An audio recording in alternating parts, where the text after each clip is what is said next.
കുട്ടികളുമായിട്ട് എങ്ങനെ നല്ല emotional bond ഉണ്ടാക്കിയെടുക്കാൻ പറ്റും. അതിൽ ഒന്നാമത്തേതും ഏറ്റവും ഇമ്പോർട്ടൻ്റ് ആയിട്ടുള്ള ഒരു പോയിൻ്റാണ് ഇമോഷണൽ വാലിഡേഷൻ സ്ട്രെങ്തൻസ് ബോണ്ട്.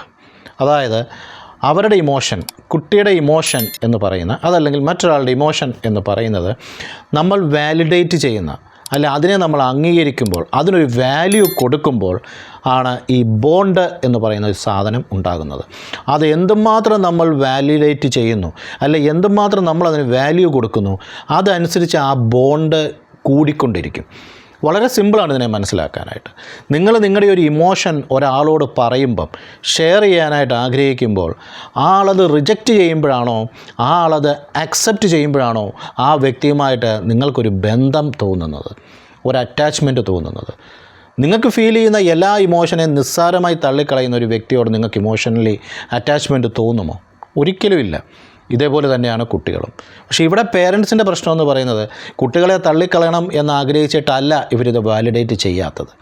ഇവർ വാലിഡേറ്റ് ചെയ്യാത്തത് എന്തുകൊണ്ടാണെന്ന് ചോദിച്ചാൽ, കുട്ടികളുടെ പ്രശ്നങ്ങളെ ഒരു പ്രശ്നങ്ങളായിട്ട് പേരൻസ് കാണുന്നേ ഇല്ല എന്നുള്ളതാണ്. കുട്ടികൾ ചെയ്യുന്നതെല്ലാം അഹങ്കാരം കൊണ്ടാണ്, അനുസരണക്കേടും കൊണ്ടാണ്, കുരുത്തക്കേടും കൊണ്ടാണ്, മടി കൊണ്ടാണ്, അവൻ്റെ സ്വഭാവ ദൂഷ്യം കൊണ്ടാണ്, അല്ല അവളുടെ സ്വഭാവ ദൂഷ്യം കൊണ്ടാണ്. ഇതൊന്നും കുട്ടിയുടെ ഇമോഷണൽ ഇഷ്യൂസാണ് പേരൻ്റ് മനസ്സിലാക്കുന്നില്ല, അംഗീകരിക്കുന്നില്ല. എന്നാൽ ഈ ഇമോഷണൽ ഇഷ്യൂസ് ഉണ്ടാകാനുള്ള 100% കാരണം പേരൻസ് ആണെന്നുള്ളതും അവരും അംഗീകരിക്കുന്നില്ല. ഇൻഫ്ലുവൻസ് ഓഫ് കോഴ്സ് പുറത്തു നിന്നുണ്ടാവാം, ഇല്ലെന്നല്ല. പക്ഷേ എന്ത് ഇൻഫ്ലുവൻസ് ഉണ്ടായാലും അതിനെ ഡീൽ ചെയ്യാനുള്ള ഒരു പവർ, അല്ലെങ്കിൽ ഒരു കപ്പാസിറ്റി എന്ന് പറയുന്ന പേരൻസിനുണ്ട്. അവരതിൽ ഫെയിലിയർ ആകുമ്പോഴാണ് ഈ ഒരു പ്രശ്നം കുട്ടികൾക്കുണ്ടാകുന്നത്. അപ്പോൾ കുട്ടികളെ എന്ത് ഇമോഷൻസ് കാണിച്ചാലും, അവർ സ്ട്രെസ്ഡ് ആയാലും, അവർക്ക് ടെൻഷൻ ആയാലും, ആങ്സൈറ്റി ആയാലും, ഡിസ്റ്റർബ്ഡ് ആയാലും, ഇനി അനുസരണക്കേടാണെങ്കിലും എന്താണെങ്കിലും, മുമ്പുള്ള എപ്പിസോഡ്സിൽ ഞാൻ പറഞ്ഞു, അനുസരണക്കേട് എന്നൊക്കെ പറയുന്നത്, ടാൻട്രംസ് എന്ന് പറയുന്നത്, ബിഹേവിയർ പ്രോബ്ലംസ് എന്ന് പറയുന്നത് കുട്ടി എങ്ങൊന്നും എടുത്തുകൊണ്ട് വന്നതല്ല.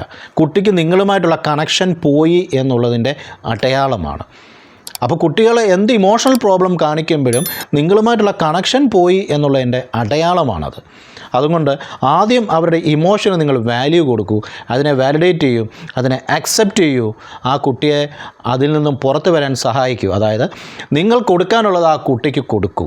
അതിനെ എങ്ങനെ ഡീൽ ചെയ്യണമെന്ന് അറിയണമെങ്കിൽ എൻ്റെ മുമ്പിലത്തെ 2 എപ്പിസോഡ്സ് കണ്ടിട്ടില്ലാത്ത ആൾക്കാർ അത് കണ്ടാൽ മനസ്സിലാവും ഇതിനെ എങ്ങനെ ഡീൽ ചെയ്യണമെന്ന്.